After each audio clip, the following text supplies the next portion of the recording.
censé avoir un présentateur officiel avant de commencer à parler. Oui, c'est moi, ça.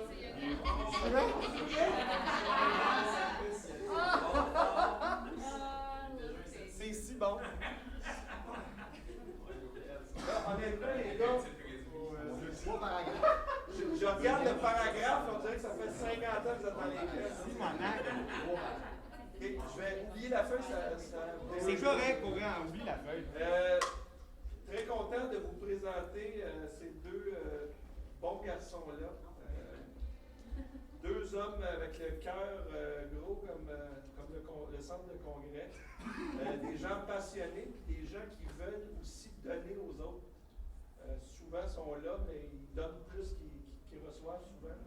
J'ai appris à les connaître récemment, puis je suis content parce que peut-être qu'ils en parleront, mais on a un projet commun, donc je suis très content de travailler avec vous. Donc je présente François Onze et Guillaume Saint-Pierre, deux chez Titre. Bon, merci à tous. Voyons donc!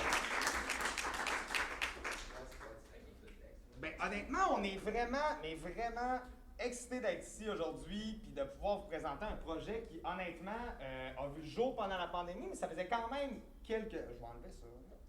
Ça faisait quand même quelques moments qu'on en discutait, comment on pourrait mettre à profit les connaissances des gestionnaires sous une même plateforme pour pouvoir discuter des difficultés qu'on rencontre, des bons coups qu'on rencontre.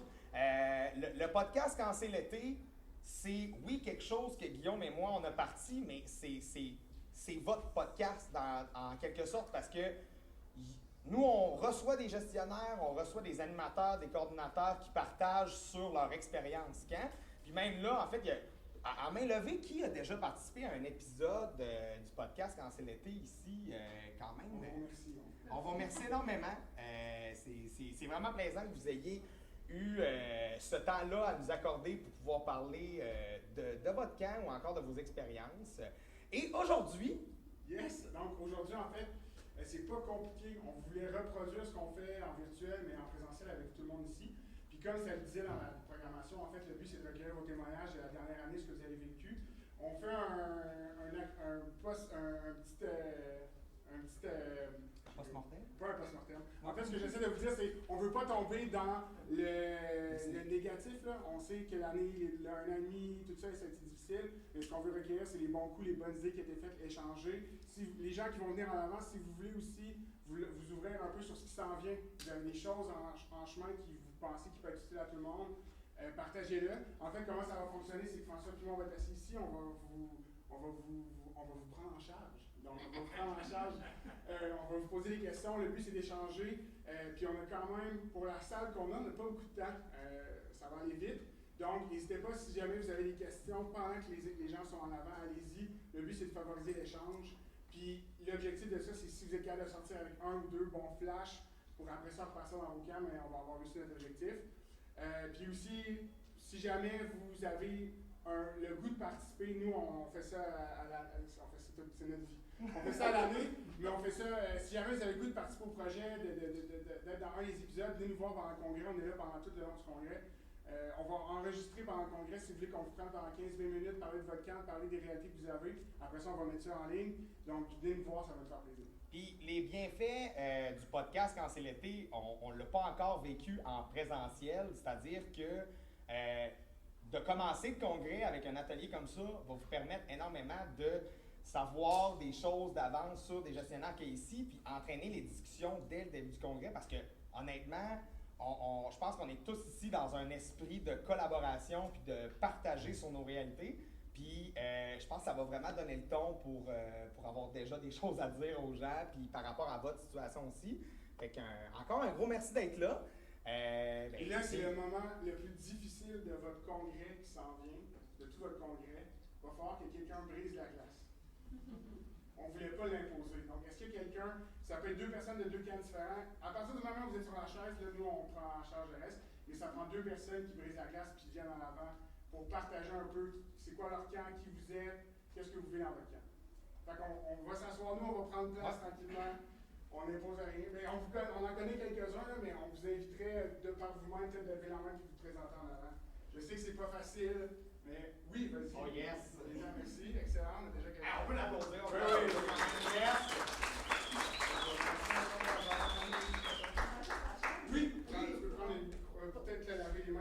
oui, micro, oui. là. Mais sinon, tu peux t'asseoir sur la chaise. Si jamais il y a quelqu'un d'autre qui veut venir en avant, c'est toujours plus intéressant à deux qu'à un invité. Oui, parfait. Parfait. Messieurs. Parfait.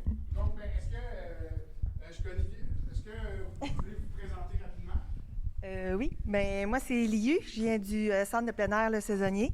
Je suis la directrice des programmes, nouvellement en poste depuis cet été. Donc c'est ma première expérience en camp là, cet été. Excellent. Puis Olivier? Bonjour tout le monde, je m'appelle Olivier Lauzon, je suis le directeur général du camp Port-Neuf. J'ai aussi la chance d'avoir Garnotte comme collègue depuis maintenant 1 an.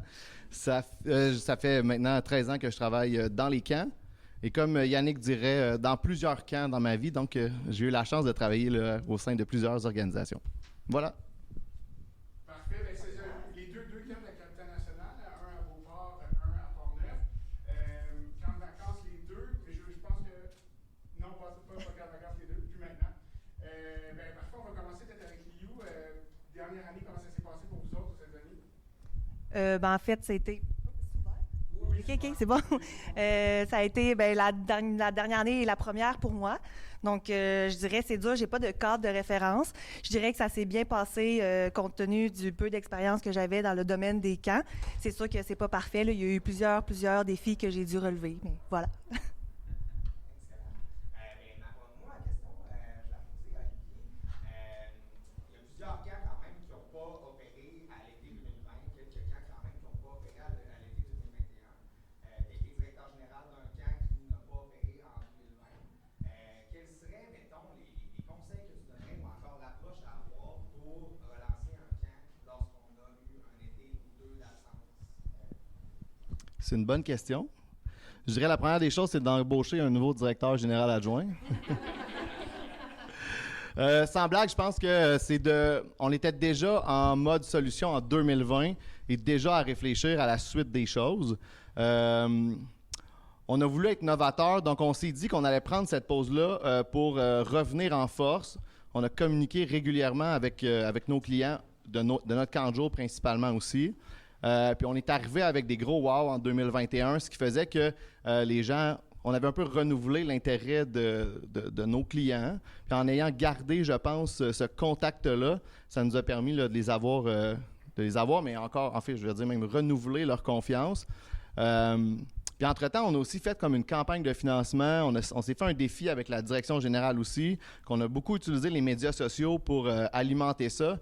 Ce qui a fait que dans la tête des gens, malgré le fait qu'on n'offrait pas le camp, on était encore vivant. Puis c'était un peu ce qu'on voulait faire, là, c'est continuer de montrer aux gens qu'on était là puis qu'on allait être là aussi là, en 2021. Excellent. Puis peut-être une question, parce que Liu, tu as vécu une situation intéressante, puis il y a beaucoup de monde dans le monde des camps qui le vivent. C'est d'arriver dans un nouveau camp. Dans le fond, arriver comme gestionnaire dans un nouveau camp, il y en a peut-être dans la salle qui vont faire leur premier été, l'été prochain. Rapidement, y a-t-il des choses que tu dis, ça a été des bons coups pour peut-être rentrer en contact avec le staff? Généralement, les défis, c'est les anciens aussi. Là. Des bons coups, des trucs que tu fais donner à quelqu'un qui commence, qui est bien nerveux parce que l'année prochaine, il fait son premier été. Comment ça s'est passé de ton côté? Mais je dirais, je ne sais pas si vous connaissez le CESO, c'est vraiment un très gros camp. On parle de 70-80 animateurs là, tous les jours durant l'été. Donc oui, puis en plus, c'est des gens qui ça fait longtemps qu'ils reviennent. On a beaucoup d'employés que ça fait 10 ans qu'ils sont là. Donc moi, je suis arrivée vraiment comme une nouvelle. J'ai essayé de m'intégrer là-dedans. Premier conseil, je dirais, c'est de ne pas tomber enceinte au début de l'été. Ce qui a empêché, je suis vraiment contente de la situation, mais c'était très, très tôt, donc ça m'a empêché d'être sur le terrain autant que j'aurais voulu l'être. Je sais qu'on m'a engagée parce qu'on voulait que je fasse quand même du temps dans l'administration, dans les bureaux, mais aussi pour être sur le terrain. Et c'était une demande que tout le monde avait, fait que je pense surtout à votre premier été, plus que les autres. Il faut vraiment aller sur le terrain, créer des liens avec les animateurs. Je pense qu'à le refaire et ne pas être enceinte, j'aurais animé une semaine dans un groupe juste pour qu'ils sachent que je connais leur réalité. Parce que moi, j'ai d'autres expériences dans des clubs sportifs, mais pas dans des camps de jour. Puis c'est le commentaire que j'ai reçu, c'est que parfois, je n'étais pas consciente là, exactement de leur réalité. Vraiment, avoir un groupe, contacter les parents. Ils ne peuvent pas rentrer sur le site dû à la COVID. Ils veulent avoir des suivis de ce qu'ils font durant la journée. Donc, il y a toute cette partie-là aussi. Là, c'est comme dans n'importe quel travail. Je pense que quand on est capable de se mettre à la place de l'autre personne, bien, ça aide à mieux comprendre le travail qu'on a à faire.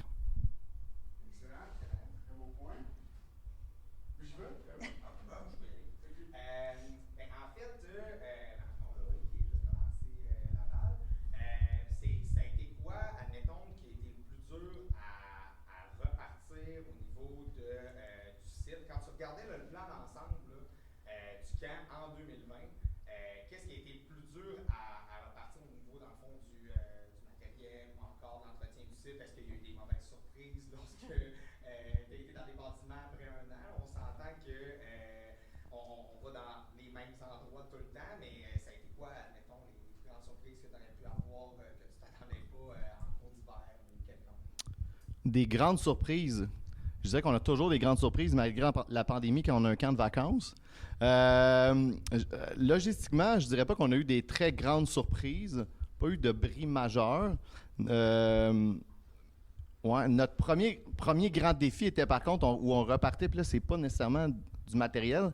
On n'avait aucun animateur ancien. On repartait équipe nouvelle, flambant neuve à zéro, équipe d'animation, équipe de direction, puis équipe de coordination flambant neuve aussi. Ça a eu du bon aussi, mais c'est un très grand défi.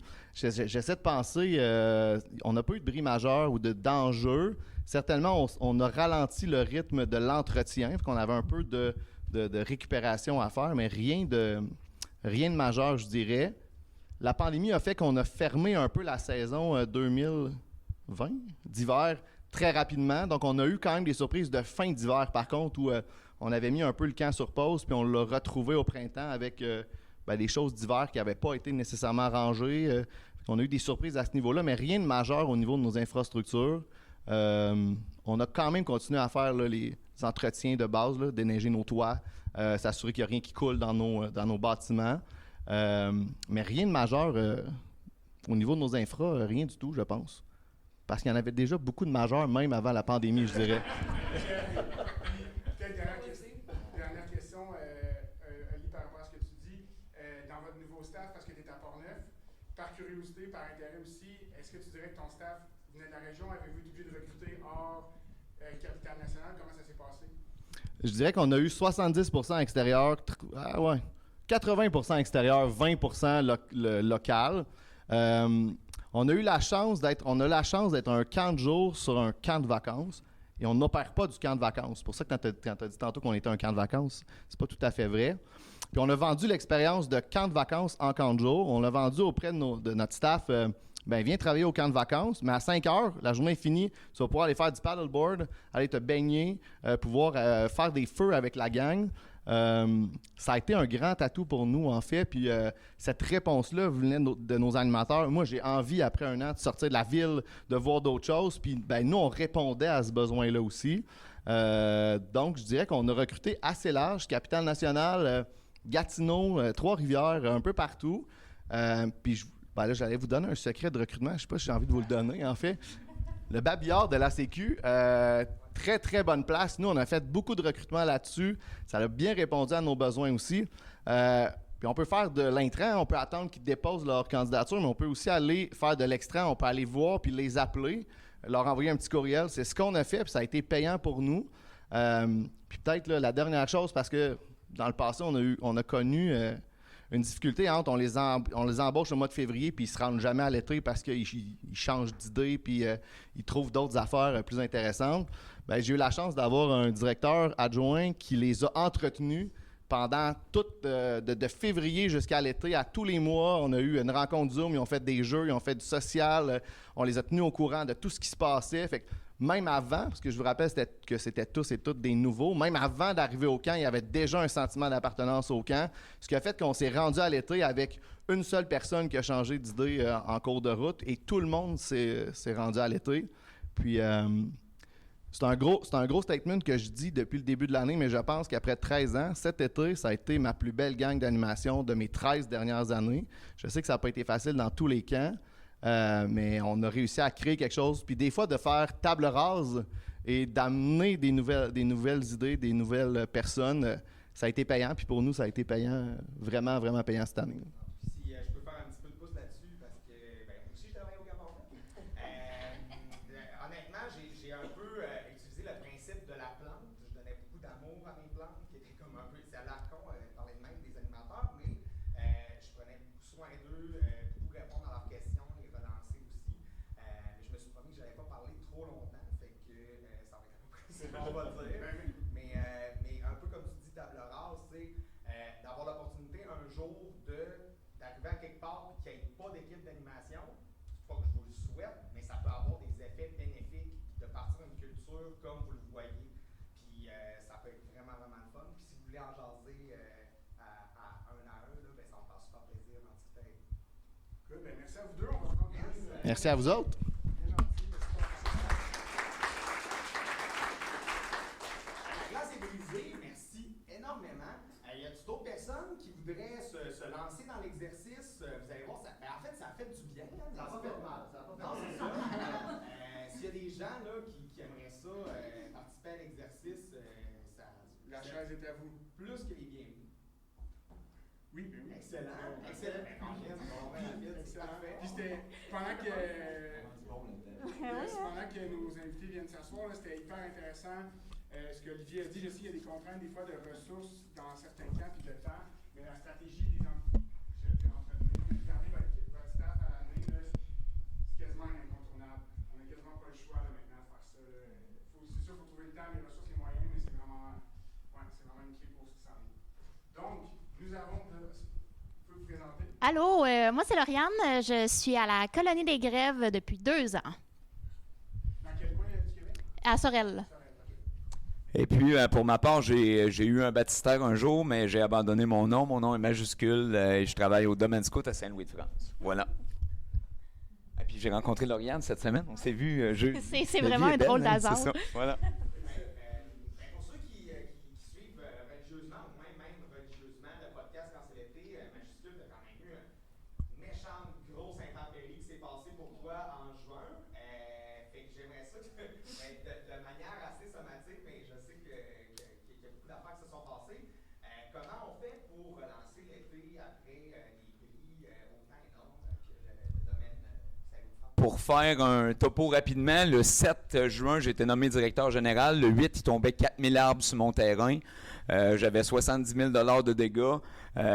Donc, j'ai fait un appel aux médias. Puis, 48 heures plus tard, j'avais 657 personnes qui débarquaient pour venir nous donner un coup de main. Donc là, ça a été de gérer les gens sur 2 week-ends parce que ça fait un peu trop de monde à gérer en temps de COVID. Puis évidemment, on avait l'appui des députés, des 2 paliers gouvernementaux. Donc, on a mis la main à la pâte. On a travaillé pendant 21 jours en ligne, 12 à 18 heures par jour. Puis, on a fini par ouvrir puis permettre aux jeunes de profiter du déficit nature donc, on est tous dans la même réalité, là. Je pense qu'on a rendu un fier service à la communauté québécoise cet été. Voilà. Puis Lauriane, est-ce que tu veux nous parler un peu du camp des Grèves? Oui, en fait, nous, on est d'abord un camp de vacances et un camp familial pour des familles défavorisées. Puis, avec la COVID, ben, on a offert un camp de jour. En 2020, on n'avait pas tant d'inscriptions, mais 2021, je vous dirais que ça a explosé. Là. En 2020, on avait un groupe et demi. 2021, on avait 5. C'est vraiment génial. C'est dû à quoi? Parce que les gens en avaient besoin? Oui, effectivement, les gens en avaient besoin. À Contrecœur, ils n'ont pas réussi à embaucher. Parce que nous, on est vraiment entre Contrecœur et Sorel. Et à Contrecœur, ils n'ont pas réussi à embaucher autant d'animateurs qu'ils l'auraient souhaité, alors que nous, on a réussi. Fait que, comme Contrecœur a débordé chez nous. Puis, on acceptait aussi les enfants de 5 ans qui avaient seulement fait la maternelle 4 ans, chose qui n'est pas, qui est pas régulier partout. Donc, je pense que ça aussi, ça a permis d'offrir un nouveau service aux alentours. De manière générale, la clientèle qui est passée par chez vous au début de leur séjour versus à la fin de leur séjour, de vivre ça, enfin, là, les expériences que vous avez pu leur offrir, ça se résumerait à quoi? Eh mon Dieu! Je suis pas sûre de comprendre exactement ta question, là, mais je te dirais que moi, c'est la première fois vraiment là, que je voyais du camp de jour. Là. Puis les enfants, entre la première semaine et la dernière semaine, là, c'était totalement différent. Puis je pense que le fait de pouvoir être dans la forêt et non pas à l'école, ce qui est quand même ça dans les municipalités, je pense que ce déficit de nature-là a été vraiment comblé puis que les enfants ont vraiment apprécié. Puis tu as parlé d'un groupe de plus jeunes, les 5 ans, tout ça. C'est un sujet qui est quand souvent, il y a des camps, soit qu'ils le font depuis vraiment longtemps, puis ça les stresse pas, ou il y a des camps qui le font jamais, mais qui ont une grosse demande pour en avoir, puis ils sont comme, mais là, ils sont même trop jeunes, ça ne marchera pas. Comment ça se passe chez vous? Ben, c'est vrai que c'est sûr qu'ils sont jeunes. Là. Moi, personnellement, les 5 ans, je ne les aime pas. Je suis désolée de dire ça de même. Ah, c'est parfait, j'adore ça. Je vais le dire directement. J'ai été enseignante dans une autre vie. Là. Oui, tu sais, je suis capable d'intervenir avec et tout, là, mais tu sais, mais il veut plus être mon ami. Ça, là, tout le temps. Mais... moi, j'avais des animatrices hors pair qui étaient géniales avec les petits cocos. Puis on a réussi à monter une programmation vraiment appropriée à eux.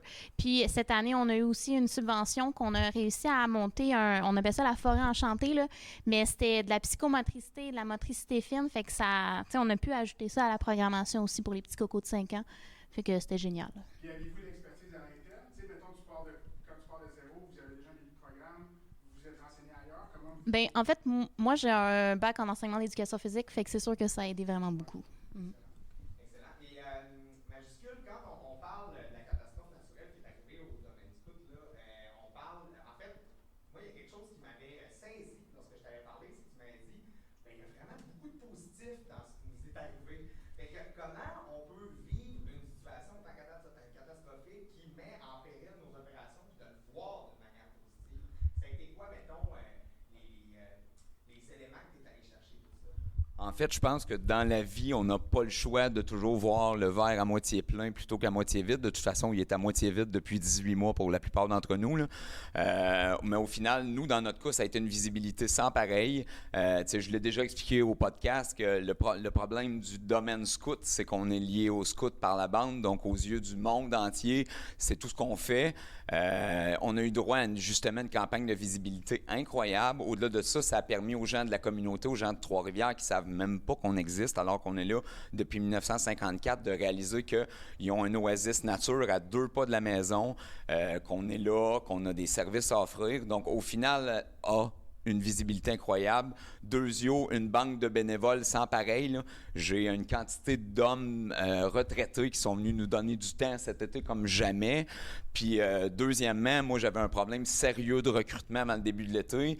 Puis, le 8 juin, l'univers nous est tombé dessus et le 16 juin, j'avais 55 CV qui traînaient sur mon bureau, là. Fait que, tu sais, il y a... Ouais, j'avais pas le temps de les gérer entre 2 voyages de corde de bois, mais tu sais, c'est ça. Fait que, tu sais, moi, ça a littéralement sauvé mon été. Puis au-delà de ça, ça a permis justement, à la limite, de permettre aux gens de découvrir qu'on existait. Donc, voilà. Puis rapidement, peux-tu nous dire, peut-être pas l'état d'esprit, là, mais tu sais, bon, le 8 juin, ça tombe. Là, tu es à 3 semaines de quoi, 2-3 semaines de ton ouverture réelle. Fait que, c'est quoi la séquence? C'était le plan de match, comment tu voyais les choses rendues là? En fait, moi, on était déjà en plein blitz de classe nature, là, donc j'avais 180, 200 jeunes tous les jours de cédulés jusqu'au 23 juin. Fait que, tu sais, je veux dire, la priorité, ça a été de se dire, bon, on annule tout le lendemain parce qu'il faut retomber sur nos jambes. On s'organise pour sécuriser le site, pour être capable d'opérer dès le début de la semaine suivante.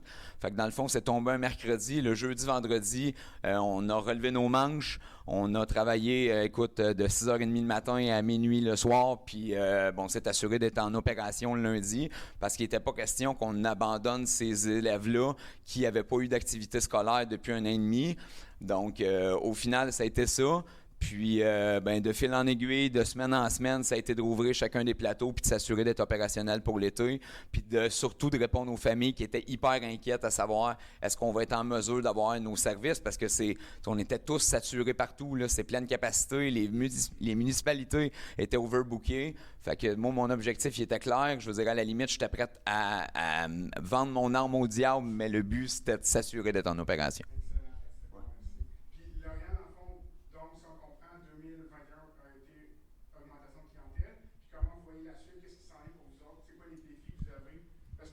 Les gens vous connaissent, j'imagine que ça a bien été. Je parle vraiment Bien, je te dirais surtout qu'en jour, on a réussi à se faire un nom autant dans la municipalité de Sorel que de Contrecœur, mais aussi aux alentours.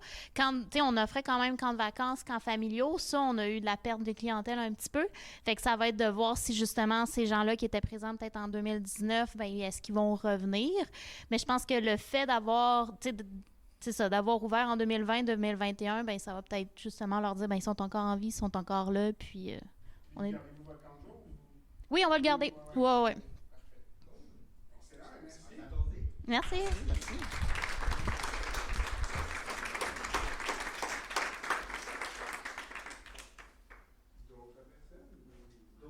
personne qui aimerait. Facile, facile. Se lancer. On a quelqu'un. En fait, c'est parce que les gens qu'on a reçus dans le podcast, on n'a jamais rencontré en vrai. C'est comme des surprises. Ça ressemble à ça. Est-ce qu'il y a quelqu'un qui veut accompagner? Laissez-moi pas tout seul, là. Attention, un blessé.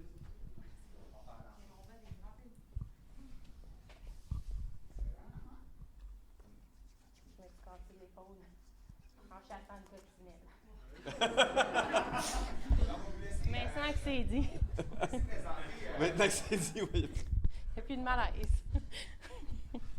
Oui. Alors, on va vous laisser présenter votre nom, votre poste, votre camp, ce que vous faites.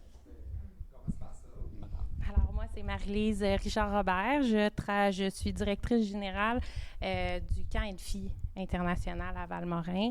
Donc, c'est ça, depuis 2014. Voilà. Est-ce que c'est un gros camp? J'ai aucune idée c'est quoi un gros camp. Ben nous, on a un camp de vacances 50 jours. Donc, on a un camp de vacances, on fait l'accueil, mettons, entre 350 500 personnes par semaine pendant l'été au camp de vacances. Puis, on a au camp de jour, je sais pas, là, des camps de entre 150 350 jeunes par semaine par camp. Là. Donc, quand même. C'est quand même gros. Oui. Moi, c'est David Comeau ou Idefix pour ceux qui veulent mon vrai nom de camp. Je suis coordonnateur des activités jeunesse et des activités aquatiques pour la ville d'Alma. C'est moi qui s'occupe du camp de jour municipal de la ville d'Alma, nouvellement membre de l'ACQ. Là, on a commencé ça. On a profité de la pandémie pour faire ça. Alma, c'est au Lac-Saint-Jean, à peu près 30 000, 32 000 habitants. Puis on a une cinquantaine de moniteurs, puis on a 350 à 400 jeunes là, avant pandémie. Là. Excellent. Au niveau, Marie-Lise, ça a été comment l'été à Aide-Filles au niveau du jumelage? En fait, avez-vous opéré le camp de vacances Oui. cet été? Parfait. Oui. Puis au niveau, parce que vous en recevez beaucoup de clientèle internationale. Oui. Ça a été quoi, mettons, la réception des jeunes qui étaient habitués de voir cette diversité-là chez vous? Comment ça s'est passé? Ben, en général, les gens étaient juste contents de revenir au camp de vacances, là, honnêtement. Fait que je pense que c'est vrai que, oui, parce que nous, environ 30 à 40 de notre clientèle est internationale habituellement pendant l'été. Donc, évidemment, il n'y en a pas eu cet été. C'est ça. Mais non, je pense que ça a super bien été. Les gens étaient contents de revenir au camp, de se retrouver, de retrouver les animateurs. Fait que c'est sûr que ça donne une dimension différente à l'expérience parce que nous, on mise beaucoup sur, justement, sur le côté international, sur l'échange de culture, des trucs comme ça. Là, on n'a pas pu le faire, mais on a misé sur d'autres choses, puis ça s'est super bien passé. Les jeunes étaient contents, les parents étaient contents, les gens arrivaient en courant, puis disaient « ça fait 2 ans qu'on attend ça » dans le stationnement. Donc, ça a été une super belle saison, puis on est super contents. J'imagine que vous maintenez des contacts internationaux présentement avec eux pour les tenir au parfum de qu'est-ce qui va se passer pour, malgré que vous ne savez peut-être pas nécessairement qu'est-ce qui va se passer dans les prochains mois, mais Ouais. Comment on maintient une clientèle internationale pendant une époque comme la COVID? Bien, nous, en fait, comment on fonctionne, c'est que oui, on a des clients individuels, mais on a un réseau d'agents à l'international. Donc, c'est qu'on a des agents qui travaillent pour nous, que nous, en fait, on va à l'international, on va les former. Eux, ils feront les tournées d'école, ils vont rencontrer les gens. Donc, nous, on maintient le contact avec nos agents, principalement. Puis, contrairement à ce qu'on pense, les internationaux sont vraiment motivés, eux autres, à voyager puis à venir. Qu'on a quand même vraiment beaucoup de demandes. Puis les freins, c'est vraiment plus au niveau du Canada puis des normes qui sont ici. Parce qu'au niveau des internationaux, eux, ils étaient prêts à venir cet été là, sans problème. Donc, mais c'est un réseau qui est toujours super vivant. C'est des gens, dépendamment des pays, nous, on avait quand même beaucoup de gens, par exemple, du Brésil. C'est sûr que le Brésil, il y a eu un moment où c'était la COVID, ça a été vraiment plus difficile. On a beaucoup Mexique, là aussi, comme Mexique, à un moment donné, ça a été un petit peu plus difficile. Mais sinon, dans l'ensemble, le reste, j'ai quand même confiance que ça va revenir en force quand on va revenir à une saison où ça va être possible. Puis, question rapide, un peu dans le même sens que Olivier discutait au début de vous autres, parce que vous avez quand même un gros bassin d'employés, à comprendre la grosseur de votre camp. Gardez votre monde. Est-ce que vous aussi, vous avez cette stratégie-là de garder un lien pendant l'année aussi, ou comment vous gardez contact avec tout votre staff?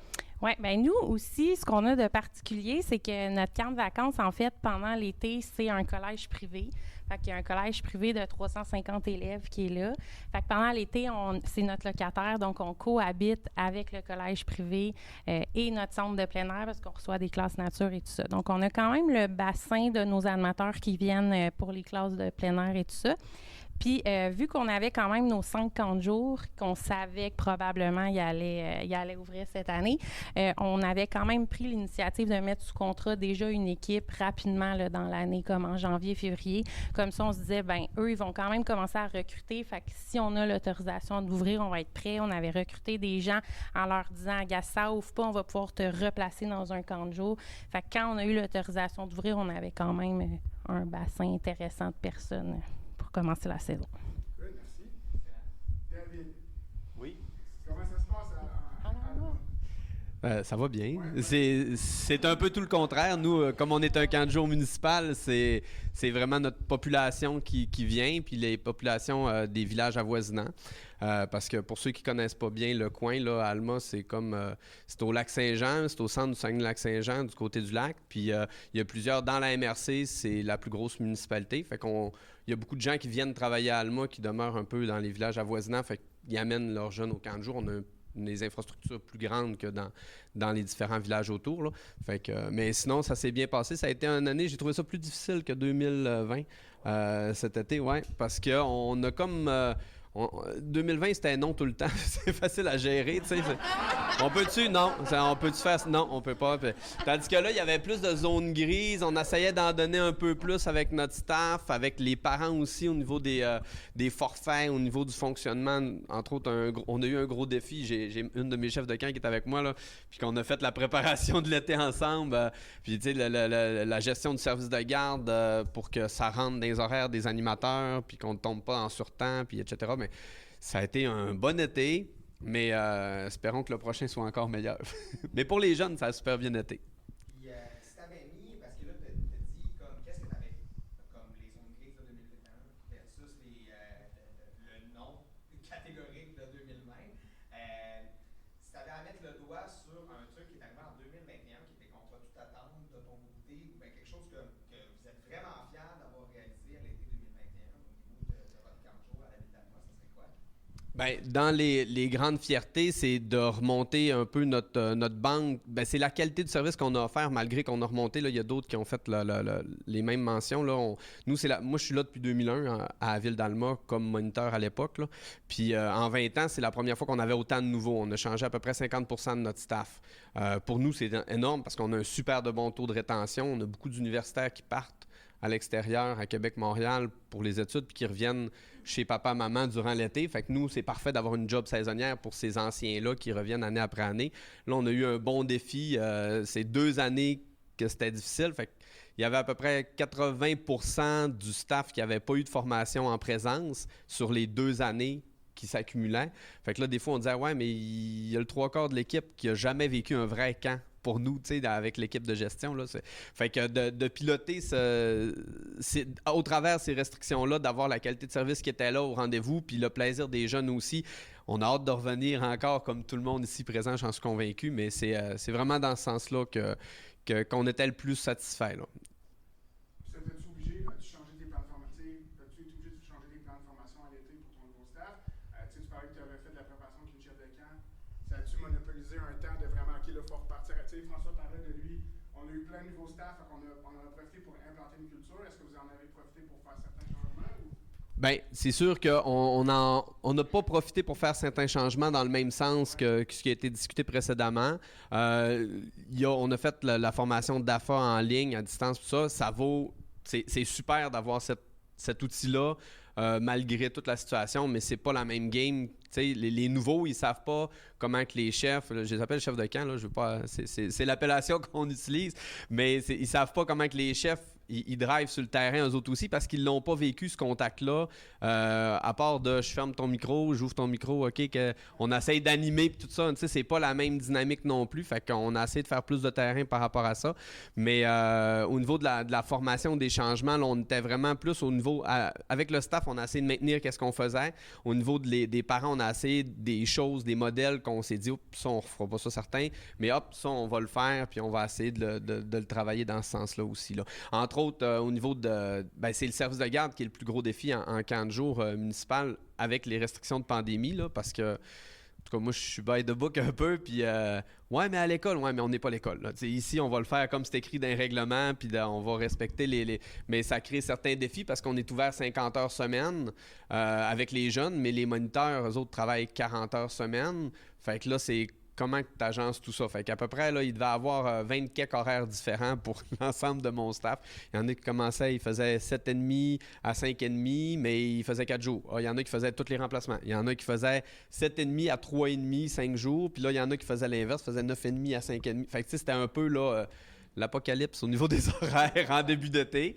Mais tu sais, ça a été là, des ajustements. Puis on a appris, en tout cas, moi, j'ai pris beaucoup de notes pour les prochaines années pour en revenir, parce qu'il y en a peut-être que ça va les attirer le 4 jours, puis il y en a qui veulent rien savoir de travailler 4 jours, 40 heures en 4 jours. Fait que tu sais, c'est d'essayer d'être le plus attractif pour les employés aussi. Tu sais, s'il y en a qui trouvent que c'est un avantage, ben fine, on va aller dans ce sens-là. Puis pour répondre à un des bons coups qu'on a fait, là, que en prévision du manque de personnel qu'on entrevoyait, évidemment, là, on a ouvert au secondaire 4. Chez nous, on engageait toujours à partir du secondaire 5, même si c'était autorisé, c'était comme ça. Sauf que là, on a ouvert au secondaire 4. On n'a pas engagé une quantité phénoménale de secondaire 4, mais le bouche à oreille a fait qu'on a eu beaucoup d'applications. Puis à mon sens, plus tu as d'applications, c'est plus que ça se parle dans les écoles, ça se parle dans les milieux. Puis ça a attiré d'autres candidatures plus vieilles aussi qu'eux autres, ils ont peut-être été pris. Là. Fait que ça a été un bon coup parce qu'en bout de ligne, on a embauché tout le monde. Malgré qu'on a eu un aussi gros roulement,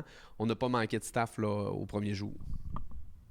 Excellent. Moi, j'aurais une petite dernière question, Marie-Lise. En fait, en gestion multisite, au niveau ratio ancien-nouveau, comment on prépare autant de staff? Est-ce qu'on implique les anciens dans la transition pour les formations, de passer du virtuel au présentiel? Comment ça s'est passé un petit peu de votre côté? Bien, nous, au départ, ils commencent par suivre comme... J'imagine la plupart la formation d'AFA. Donc, tous les nouveaux la suivent là, depuis 2 ans en ligne. Puis, je vais quand même appuyer sûrement plusieurs personnes. On a quand même vu une différence. On a senti là, au début de la saison un petit comme « Oh, on va avoir besoin de faire un petit peu plus de terrain parce que... » La formation en ligne, comme tu disais, c'est vraiment pas la même chose que la formation concrète. Parce qu'habituellement, dans une année normale, nous, on organise notre propre école de formation, puis on reçoit comme nos 150 moniteurs d'un coup, puis nous, on donne toutes les formations pendant comme 2-3 fins de semaine à tous nos nouveaux ensemble. Ensuite, on a une formation la fin de semaine avant le début de l'été, là, toute la fin de semaine, où là, nous, on appelle ça le pré-camp, mais là, ils sont chacun sur leur site. Donc, c'est là où nos équipes de direction, nos anciens vont plus s'impliquer dans comment ça se passe au quotidien, explicitement ici, pas seulement en animation en général. Donc, ça va bien. Un autre défi, probablement, je ne sais pas pour les autres, mais en tout cas, nous, on travaillait beaucoup au niveau de l'intégration sur le jumelage ancien-nouveau. Que le fait qu'on n'a pas pu avoir de duo, ça, nous, en tout cas, encore là, on a observé quand même que ça a eu un impact vraiment sur, la motivation. Les nouveaux ne savaient pas toujours quoi faire. Fait que ça demandait beaucoup de travail, d'encadrement, encore là, plus de tournées de plateau. Donc, c'est ça. Mais ça, c'est en tout cas, pour nous, c'est une formule très importante, le nouveau jumelé avec l'ancien, puisque ça permet vraiment une bonne intégration. Donc, voilà.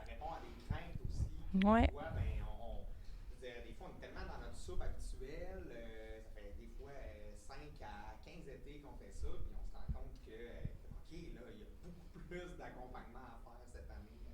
Oui, vraiment, on a remarqué puis nos coordonnateurs étaient plus essoufflés, là, on voyait, ils étaient comme, wow, OK, ça fait une semaine comme ça paraît que, tu sais, là, puis là, on a encore le défi, mais on peut pas les garder 3 heures par soir pour dire, on va faire de la formation continue aujourd'hui, là, dans votre journée. Il faudrait, tu veux pas non plus tout le temps. Fait que, tu sais, garder la motivation, leur, tu sais, qu'ils sentent pas comme c'est la pire job. Fait que de travailler là-dessus, c'était un gros défi, je trouve, dans les 2 dernières années, mais ça s'est bien passé, puis surprenamment, en tout cas, nous, on fait toujours comme un genre de party de fin de saison. À notre camp de vacances, on a quand même beaucoup de place, fait qu'on a réussi à le faire à distanciation. On a eu quand même un taux de participation de comme 180 personnes. Je pense que les gens étaient contents à la fin de l'été, ils étaient encore motivés. Que j'espère que ça va être bon pour l'année prochaine. Good, ben, gros merci. Merci.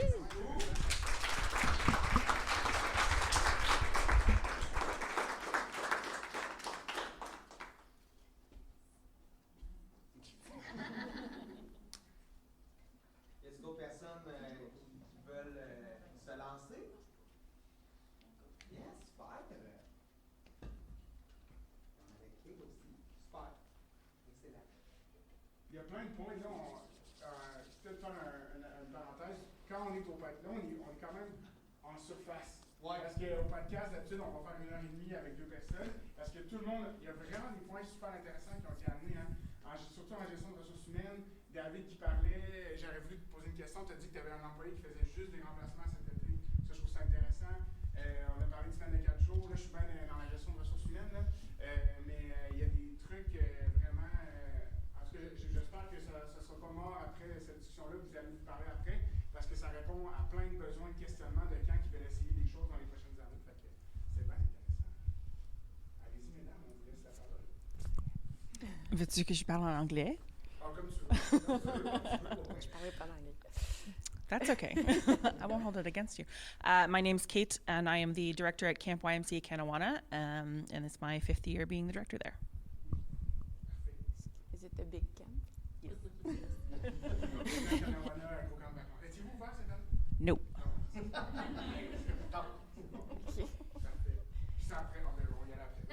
Ah non, mais c'est bon. C'est un réflexe de Zoom, là, tu peux y aller. Il n'y a pas de souci. Ben moi, je m'appelle Marc-Claude Roulaz. Au fond, j'étais avec Lauriane avant. Allô? À Sorel-Tracy. Mais moi, j'étais à la municipalité, aux 4 jours municipaux. Puis là, ben, je me suis transplantée à la MRC de Quaticook. Donc, c'est un camp, je pense, le même modèle qu'Alma. Là. C'est une MRC qui a pris en charge tous les camps pour les... Ouais, pour les 12 municipalités du territoire. Donc, on est 5 sites, au fond, dans 5 petites municipalités. On a 500 participants à peu près, puis 60 employés, là, les cordeaux compris. Là. En gros, c'est ça. C'est nouveau cette année? Non, c'est nouveau. Ça a commencé en 2020. Ouais. Ouais. C'était vraiment... c'est ça, mais moi, je suis arrivée en février, puis au fond, quand je suis arrivée, la personne qui avait fait 2020, elle est maintenant en maladie. Donc, tu sais, il n'y avait rien de fait, puis on était à 3 mois du début des activités. Donc, On peut y aller avec. Ben écoute, on peut commencer. on n'est pas obligé. On a tous des défis, je pense. Les deux, c'est super intéressant. Les deux, ben, de votre côté, dans le fond, en 2020, ça rentre dans votre cours, le dossier rentre dans votre cours. Oui. Vous allez gérer 12 sites. Oui. Ben oui, 12 municipalités sur 5 sites. C'est ça, à peu près, je comprends. Ouais. Fait comment ça s'est. On part de. Mais à l'interne? Oui, il y avait une récréologue qui était là 40 heures semaine depuis, je pense qu'elle a commencé en septembre, puis au fond, elle a créé tout, là. C'était le camp, le logo, l'image de marque, la formule, l'équipe régionale, récupérer les anciens, puis les convaincre que maintenant c'est régional, c'est plus municipal. Donc, oui, c'est ça. Moi, je pense que j'aurais été aussi en maladie. Je veux dire, avec la COVID, là, comme tout le monde ici, elle a désorganisé, réorganisé à peu près 45 fois en 3 mois. Là. Fait que, en plus d'avoir accouché de ce projet-là. Ben oui. Fait que, on est 2 étés plus tard, le constat est que... Formidable. Ouais. Ben moi, j'ai pas eu de vie pendant 3 mois là, pour rattraper le retard. Puis on est une équipe archi engagée. Les filles ont toutes, les cordeaux ont toutes payé de leur vie personnelle pour que le camp soit livré. Et mes 2 autres collègues aussi, les agents de développement à la MRC. Mais, tu sais, on a survécu et en soi, c'est une réussite. Dans le sens que tout a bien été. Dans les circonstances, c'est exceptionnel que ça ait bien été, tu sais. Puis, c'est un sujet... Puis, comment vous vous entretenez là-dedans? Quand vous êtes dans ces actions, le camp dans 3 mois, vous êtes là parce que vous utilisez des mots quand même intenses qui sont vrais. On a survécu, on n'a pas été peur. Ouais. Comment vous apprenez dans tout ça? Parce que tous les gestionnaires qui sont ici passent par là. Fait comment vous prenez soin de votre monde dans tout ce contexte-là? D'emblée, on a créé un comité de reconnaissance employé qui était créé qui était alimenté par les idées au fond des cordeaux, parce que qui a de mieux que des jeunes adultes pour savoir ce que des jeunes adultes veulent comme comité de reconnaissance? Moi, c'est sûr, j'aurais proposé des affaires de ma tante, là, tu sais, fait que... Bref, c'est clair, là. Fait que, puis, ben, la COVID avait vraiment fait beaucoup de mal à l'équipe 2020. Fait qu'on a 60% du staff qu'il fallait qu'on trouve, puis nos inscriptions ont doublé. Fait que, ce qu'on faisait, c'est qu'au fond, on avait un peu ta formule, je pense, de faire des activités Zoom, le fun, des concours, des niaiseries avec notre staff. Ouais. Puis, tu sais, là, ils ont installé plein d'affaires. Là. Employés de la semaine, des petits cadeaux, des chasses au trésor sur le camp pour les employés, le jeu de Killing, le fameux jeu. On a fait un gala de fin d'été, un gala de métier, name it. Puis c'est con, mais je pense que, tu sais, il y a à peu près 75% de notre staff que je suis quasiment sûre qu'ils reviennent, là. Fait que on a misé là-dessus parce que les jeunes capotent, là. Tu sais, ils n'ont pas juste un déficit nature, ils ont un déficit social, là. C'est vraiment... Fait que pour eux, c'était comme un vent de fraîcheur, là, aussi, de revenir dans une grosse gang, là. Fait que, en gros, c'est ça. Puis j'ai impliqué tous les cordeaux à toutes les étapes décisionnelles de tout ce que je pouvais. Fait que ils ont décidé de la programmation, de la thématique d'été, des sous-thématiques, des sorties qu'on a pu faire. Ils étaient vraiment là à partir du moment où j'étais là, quasiment. On les a recrutés, puis ils ont été présentes en réunion virtuelle ou physique quand on pouvait pour prendre les décisions le plus importantes possible. Fait que, automatiquement, ils ont l'impression d'avoir le contrôle, d'être considérés. Puis c'est vrai, en fait. C'est pas juste des impressions, là. Fait que... L'expérience de travail super marquante, puis les coordonnatrices ont travaillé là, à l'aboutissement là, de cet été-là. Je vais être super fière. Bien, tu sais, je me suis fait dire par une collègue qu'on était au pied des cordeaux cet été-là. Puis j'étais comme, ben oui. Veux-tu, à ton salaire, faire leur job? Non. Fait que moi, je vais m'organiser pour qu'elles soient heureuses, parce que c'était juste des filles, là, ça a redonné comme ça. Puis qu'elles restent en... Puis oui, je vais éteindre tous les feux, parce que des feux, ça devient des incendies en 3 jours dans un camp de jour, tu sais. C'est tellement intense. Fait que oui, on était archi aux petits oignons avec nos employés, puis moi, je suis convaincue que c'est ça qui a fait que... Oui. En tout cas, pour notre cas, là. Excuse-moi, j'arrête, là. Si on pense à toi, Kate, je voudrais pas que je te pose ma question en anglais, mais je sais que ça sera Mais pas vas-y, j'ai la capacité. J'ai que ça pèse moins vite pour l'accent. Mais en fait, Kate, est-ce que ça a été 1 an ou 2 ans que vous avez travaillé? 2 ans? It was 2 years. Yeah, we were closed in both 2020 and 21. OK. Puis, comment se passe la gestion de la communauté, autant au niveau du staff, des clients, même des communications que vous avez d'une part et d'autre? Comment on maintient le tout pour encore faire, écoutez, on va être là, puis on va être prêt, puis on s'informe, on s'actualise sur nos compétences en camp, mais comment ça se passe de votre côté? Well, so in 2020, it was a lot easier for me to do a lot of that work because I was not given any other mandate than just to maintain Canawana during the summer. So all of the work that I was doing, my 40 hours a week or whatever, was dedicated to community maintenance. So I put on some virtual campfires. I put on a fundraiser with one of our alumni who wrote a song for us. Like I was able to do a lot of social media and Zoom town halls and that kind of thing to try and keep that link going. But then in 2021, we didn't really have the funds to keep that going, so I moved my flag over to Jennifer's ship and worked for day camps. So my time was very much more eaten up by day camp stuff, and then the 1 day a week that I had to work on Canawana things, I really was working on just raising funds. We needed to raise funds. But thankfully, we were able to put on a family, alumni, and friends day where we were able to open up camp for a day at the end of the summer. And it sold out in 24 hours. So obviously people still love us, even if we're not putting as much effort as we could into maintaining those connections. We're a 125-year-old camp. We have a lot of love in that community that we're a little bit banking on to keep us going. Traduction instantanée pour ceux. Est-ce qu'il y a un qui a besoin d'une traduction instantanée 2020, réseaux sociaux? sociaux, on garde le monde par les réseaux sociaux. 2021, moins de temps, d'argent disponible. Transfert avec Jen au camp de jour du YMCA. Grosso modo, c'est un peu ça qui a été résumé. Puis d'autres temps, du temps aussi donné à du fundraising. Financement. Puis, écoute, Kate, j'ai écouté te poser la question. La motivation là-dedans?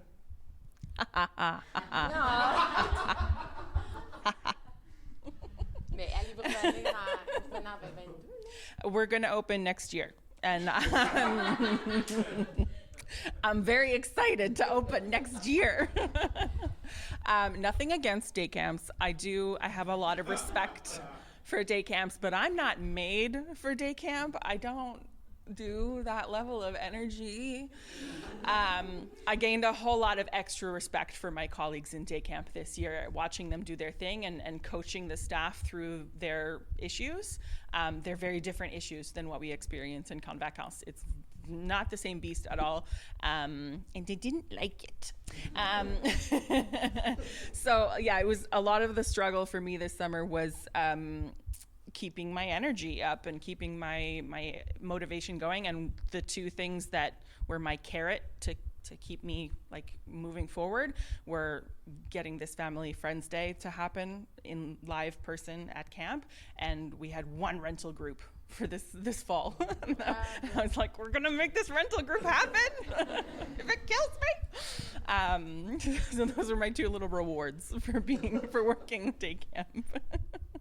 And getting to work with Jen, because she's awesome. And you made a logo. You made a cute I did make a cute logo, yes. Yeah. I do graphic design. Pour Camp Jour, ouais, parce que je travaille en design graphique aussi. Mais pourquoi vous avez fermé? Vous pouviez pas ouvrir en même temps? C'est quoi la... Ouais, c'est ça. Ben, on a pris les décisions de fermer parce que nos... ouais, c'est bon. C'est ma question. Ouais, en fait, on a pris les décisions parce qu'on était, vous savez, like we weren't able to get the consigne for how to open until really late in the game. C'était vraiment tard pour nous et beaucoup de nos staff étaient comme, j'ai des autres opportunités. Est-ce que vous allez ouvrir ou non? Ou qu'est-ce qu'on fait? Je peux pas comme garder mon lien avec vous. Like, if somebody offers me a stage or if somebody offers me, like, I have to take it.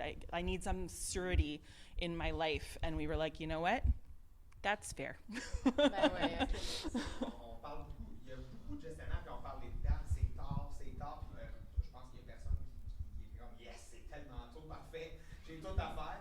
Mais ça aurait été quoi, mettons, idéalement, pour Kanawana, la date avec tout? Si on a eu les consignes en mars, we would have been open. No question. Oui.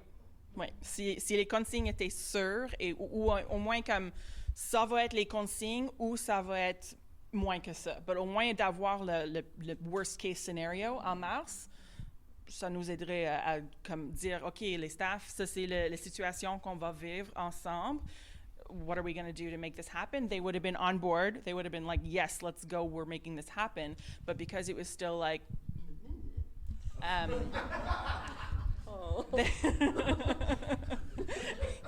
I mean, and you know, Kanawana is, it's not set up as nicely as some other camps in terms of staff life. If I can be blunt, we are extremely rustic and we have like no staff lounge. We have no laundry facilities on site. We have nothing for staff to be able to live there for 3 months of the year without leaving camp, because that's not how we've worked for the past century. So, you know, the hypothesis that we were going to have to stay on camp all summer would have made it nigh impossible to keep our staff for that. Merci, on a eu le temps de prendre. Merci pour votre. Ben oui, merci.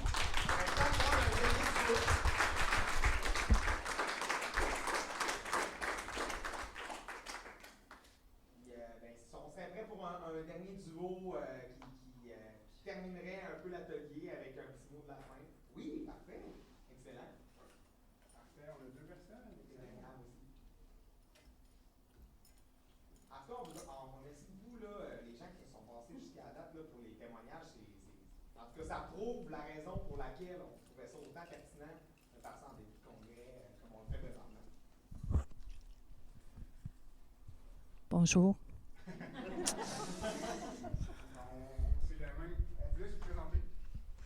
Alors, je suis Marie-Christine Coulombe, directrice du camp musical Père Lindsay, donc spécialisée en musique. Guylaine Michel, directrice de la base plein air de Bellefeuille, plus connue pour les jeunes sous le nom de Camp Bellefeuille.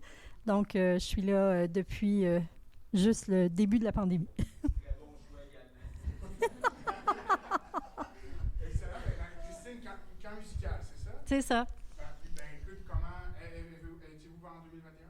Oui. La question choc, parfait. À quoi ressemble votre camp? J'imagine que c'est des camps spécialisés, les jeunes viennent faire leur instrument. Quelle tranche d'âge vous avez? Alors, ben oui, comme plusieurs, on était fermés, bien entendu, en 2020. On ne fait que du camp de vacances, donc on n'a pas de camp de jour. Et ce qui est assez ironique, c'est qu'en 2020, on a eu 15 campeurs, parce que c'était notre première édition de camp de relâche.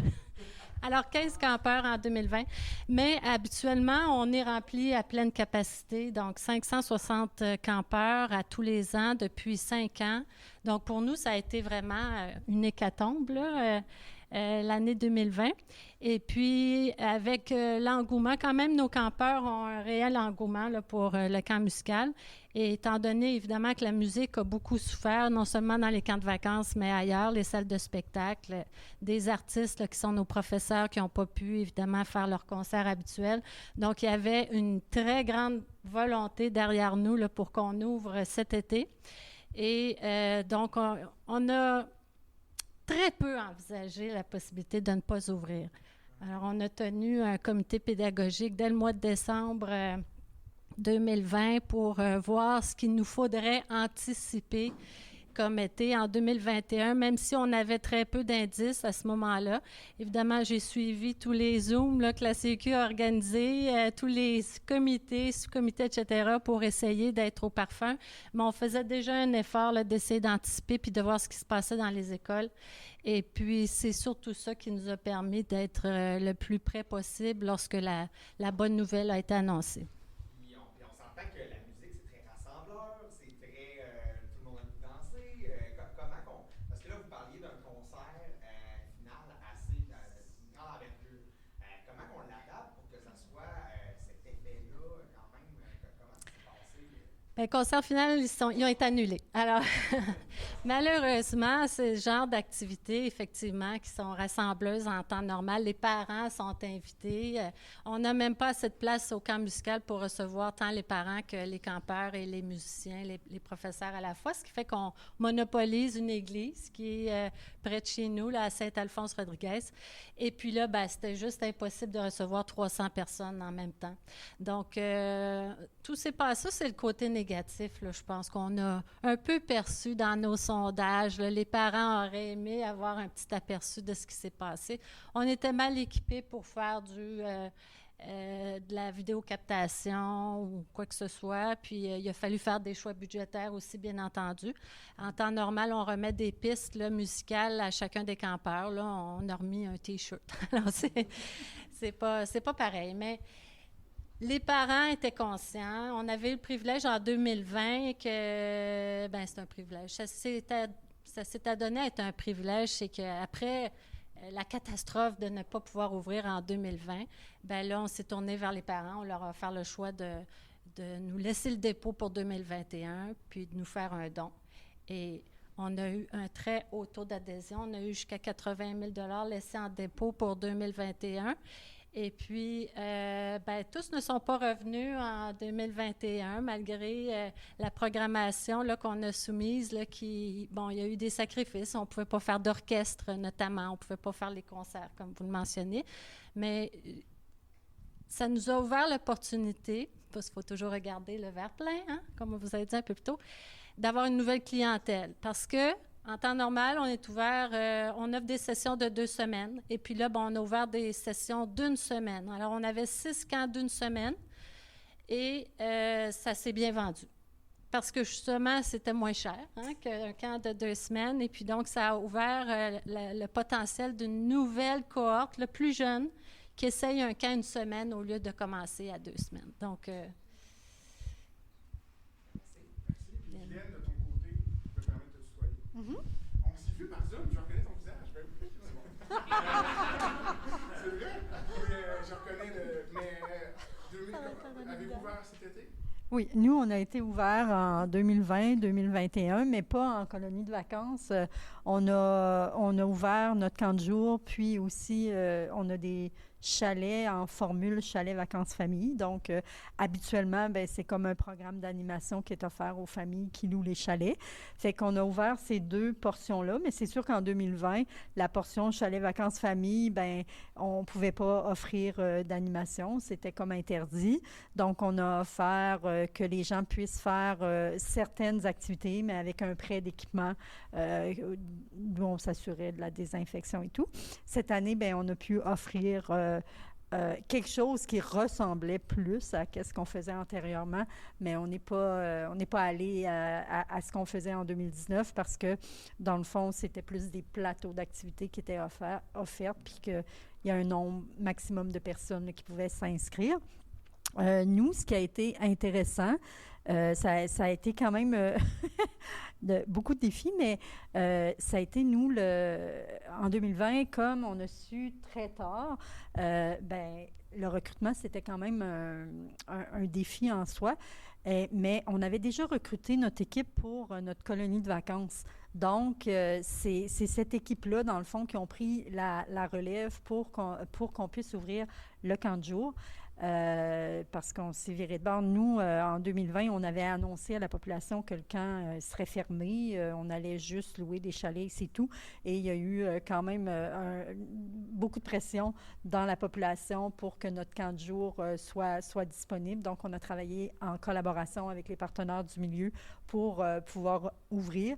Et ce qui a été intéressant au cours des 2 dernières années, le fait que c'est sûr que nous, notre camp de jour, habituellement, c'était plus des animateurs qui étaient locaux, qui venaient animer, mais on avait souvent des jeunes de 17, 18, 19 ans qui n'avaient pas beaucoup d'expérience en animation, qu'on formait, mais qui n'avaient quand même pas beaucoup d'expérience, puis qui n'avaient comme pas beaucoup d'expérience non plus dans des trucs qui sortent un peu de l'ordinaire, mettons comme l'escalade, le théâtre, le chant et tout ça. Puis là, d'avoir eu accès à une équipe qui était plus notre équipe de colonie de vacances, ben les jeunes, pendant les 2 années, ont vécu une expérience comme s'ils étaient en colonie de vacances, sauf qu'ils allaient faire dodo à la maison. Puis, à la fin de la saison, ben ils vivaient exactement la même affaire. Ils ont passé l'été ensemble au lieu d'1 semaine ou 2 semaines en colonie de vacances. Puis, les jeunes là, pleuraient là, la dernière journée, là, tellement l'attachement était grand. Fait que ça va être un défi pour nous pour la prochaine année parce qu'on va être de retour avec notre camp de vacances. Mais ça va être un défi, le recrutement des moniteurs parce que toute notre relève locale, ben, comme tombée à l'eau au cours des 2 dernières années. Et donc, il va falloir qu'on trouve des façons originales, dans le fond, de pouvoir recruter autour de 70 animateurs, mais de pouvoir les héberger aussi en même temps sur le site ou autrement. Donc, nous, c'est ce qui nous attend pour 2022. Dans le fond, l'objectif, c'est de les héberger chez vous? Oui. Bien, on aimerait ça, pouvoir les héberger chez nous, mais c'est sûr que ça va demander qu'on revoie nos structures, comment elles sont faites, puis voir comment on peut en héberger d'autres. Et puis, ben, en dernier recours, moi, je pense que c'est peut-être faire aussi appel à la communauté pour peut-être avoir des familles d'accueil qui voudraient en accueillir des duos, mais seulement pour aller faire dodo, parce que le reste du temps, ils vont toujours être au camp, ils vont manger au camp, ils vont vouloir être en gang et tout ça. Ouais. C'est vraiment une bonne idée. Pour vrai, c'est la première fois que j'entends parler de l'appel à la communauté pour du parrainage un peu. Moi, je l'ai vécu comme quand j'étais un joueur de hockey, puis oui. C'est un bon flash parce qu'il y a d'autres, pour avoir parlé à d'autres gestionnaires, c'est un enjeu de pouvoir regarder. C'est vraiment intéressant. Puis on est un peu serré dans le temps, par exemple, parce qu'on ne peut pas aller plus loin, mais je veux juste faire un rebond. Ça fait 2 fois qu'on en entend parler, mais il y a des réflexions aussi intéressantes à avoir. Tu sais, Kate parlait, bon, ben, je suis allé faire du canvac Puis j'étais allé en camp de jour, puis c'était pas ma vibe, mais nanana. Puis il y a quelqu'un d'autre aussi qui a dit, mes moniteurs, je me rappelle plus c'est qui, mes moniteurs de camp de vac sont allés en camp de jour, puis ça a amené une autre énergie au camp de jour. Mais je sais pas si les deux sont complètement dissociés. Je pense plus qu'il y a si on serait en podcast, on pourrait en parler pendant une heure. Mais ça serait intéressant d'avoir cette discussion-là de est-ce que c'est vraiment que le camp de vac et le camp de jour sont trop opposés qu'on peut pas amener cette énergie-là? Moi, je pense pas. Je pense qu'il y a une réflexion à avoir sur comment on forme notre monde. Et le modèle qu'on donne en formation, hein, parce que c'est vrai qu'il y a quelque chose de précieux dans le camp de vac parce qu'il y a du temps, il y a une qualité de temps qu'on n'a pas en camp de jour, mais ça apporte, il y a quelque chose qui, les deux milieux peuvent s'apporter énormément beaucoup. D'être capable d'amener votre énergie de camp de vac dans votre camp de jour, c'est super intéressant. Il y a des attitudes qui sont complémentaires. Je pense que quelqu'un qui a vraiment le camp de vacances à cœur, mais que sa situation de vie l'amène à plus pouvoir faire du camp de jour, je pense que c'est extrêmement bénéfique. Bien, nous, on pense même avoir une seule équipe d'animation et leur permettre, dans le fond, pour ceux qui veulent, faire une session en camp de jour comme animateur, puis switcher en camp de vacances pour leur permettre de vivre les deux. Puis, en tout cas, je pense que... Ça, je l'ai fait, puis honnêtement, c'est très bénéfique. C'est ça. Bien, merci beaucoup, c'est super intéressant. Merci.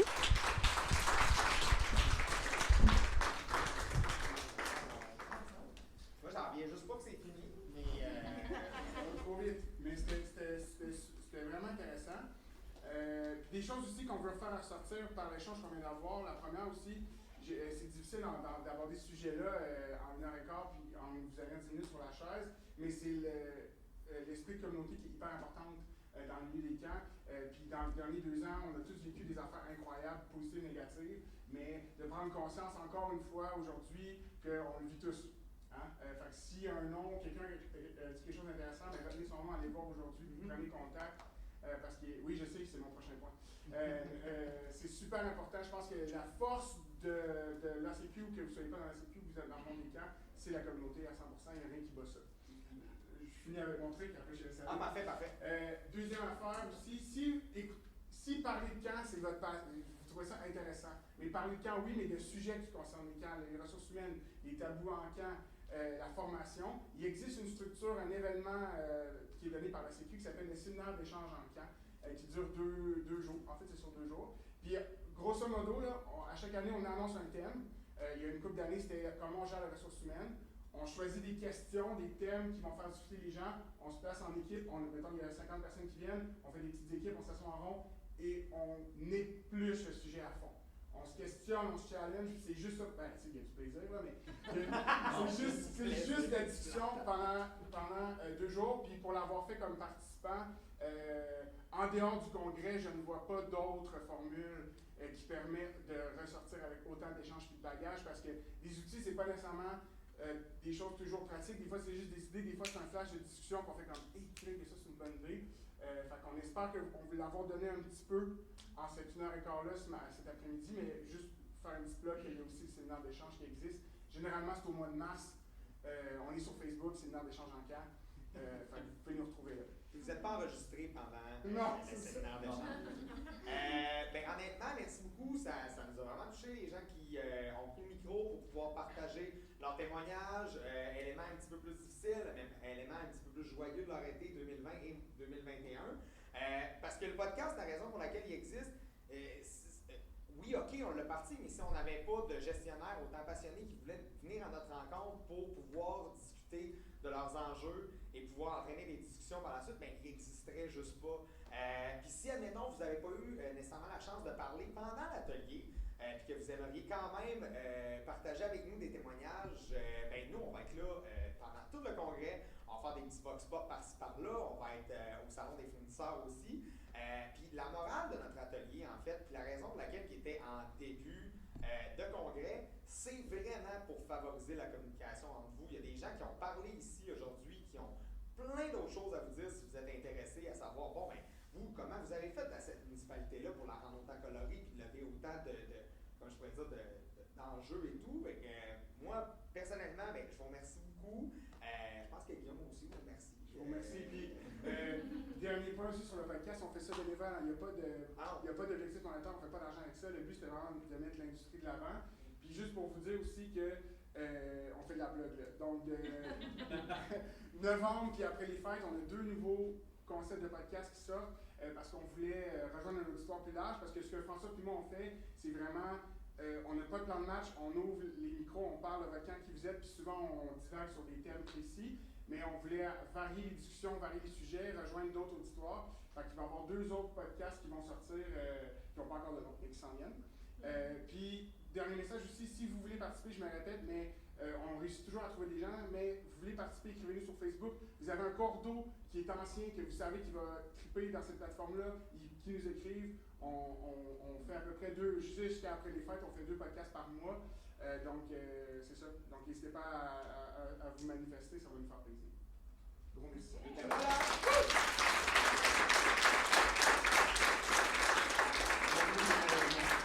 Puis, pour la suite, ça c'est le message de la Sécu. Pour la suite, juste en sortant, vous avez des petits comptoirs collations. Restez là parce qu'on revient ici pour le truc avec Edfi, le témoignage de Edfi pour le prochain atelier. Donc, c'est ça, c'est ici. À quelle heure ça? Aucune idée. C'est en fait, là, 15h15, je pense que ça doit être 15 minutes de pause. Donc, sûrement 15h30. Voilà. Ben, merci encore.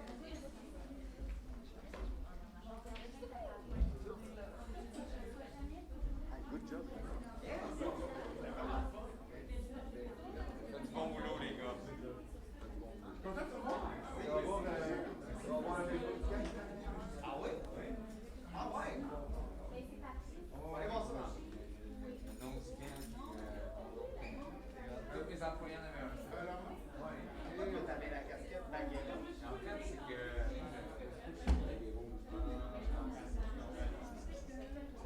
Good job, Boulot! Ouais, vous êtes bon, vous êtes bon. Non, mais pour vrai, là, si vous en faites m'imprimer, Ouais, ça fait. vous en faites un. Oh, ouais. Au début, quand mon beau-père était organique, moi, je capotais bien raide. Mon beau-père était super organique. Ouais, hein? Vraiment, comme dans le temps, dans la vibe, dans comme tout, puis il était le soir. Moi, j'ai trouvé ça assez Moi, j'ai vraiment aimé ça quand. Moi, j'ai vraiment aimé ça que, tu sais, on ne pouvait pas s'attendre à ça, tu sais, on n'a pas briefé les gens qui allaient parler. Mais comme, que une personne assise pose une question tellement qu'elle est intéressée par l'autre personne, tu sais, c'est sûr. On allait vers ça, là, fait que vous avez vraiment mis la scène pour le. C'est super freaking bonne idée de mettre en place ça, je trouve ça. Genre. Ben, tu sais, la raison pour Bon, laquelle on parle de vouloir faire ça au congrès, là, de starter des conversations, ça en est une marche, je pense. Genre. c'est vraiment fun. Comment ça a été? Ben là, vraiment. Tout le monde là, ça marche pour le bien, pour le capote. Mais pour vrai, Tania, ça, c'est ce qu'on essaie de faire depuis plusieurs années, de commencer avec un événement. Ça marche super bien.